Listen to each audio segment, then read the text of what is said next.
Salut les amis, bienvenue sur Chrétien Philippe, j'espère que vous allez tous et toutes bien. On me pose la question suivante, l'Église serait-elle homophobe? Comme l'on entend à ce sujet tout et son contraire, remettons comme qui dirait l'Église au milieu du village. Quelle que soit la couleur de peau, la culture, les orientations philosophiques, la sexualité, etc., personne, je dis bien personne, n'est exclu ou rejeté par l'Église.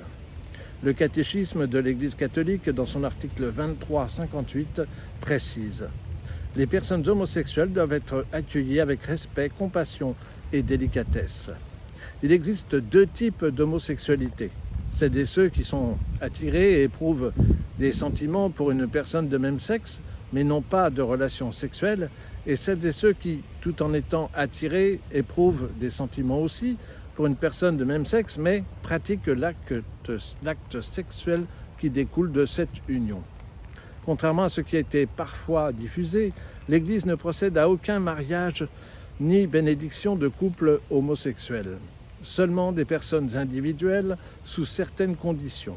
Le document Fiducia Supplicans, élaboré par le défunt pape François, a été largement dénaturé, pour ne pas dire falsifié. La bénédiction d'une personne, non du couple, ne justifie nullement l'union dans laquelle elle se trouve.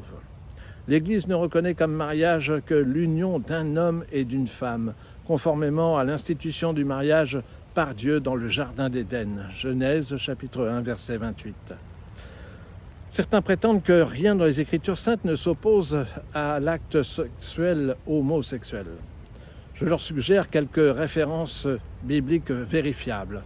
Lévitique chapitre 18 verset 23, Lévitique chapitre 20 verset 13, Jude chapitre 1 verset 7, Romains chapitre 1 verset 26 et 27 et 1 Corinthiens chapitre 6 verset 9. Dans son catéchisme, l'Église catholique dit que cet acte sexuel est considéré comme désordonné, article 23-57. L'Église n'est pas un club ni une association, mais une institution. Elle n'ostracise personne. Néanmoins, l'Église appelle tous les chrétiens à convertir tous les aspects de leur vie, y compris sexuelle, en conformité avec la foi de l'Église. Le vieil adage « Venez comme vous êtes » n'est que la première étape du chemin vers la sainteté de tous les baptisés.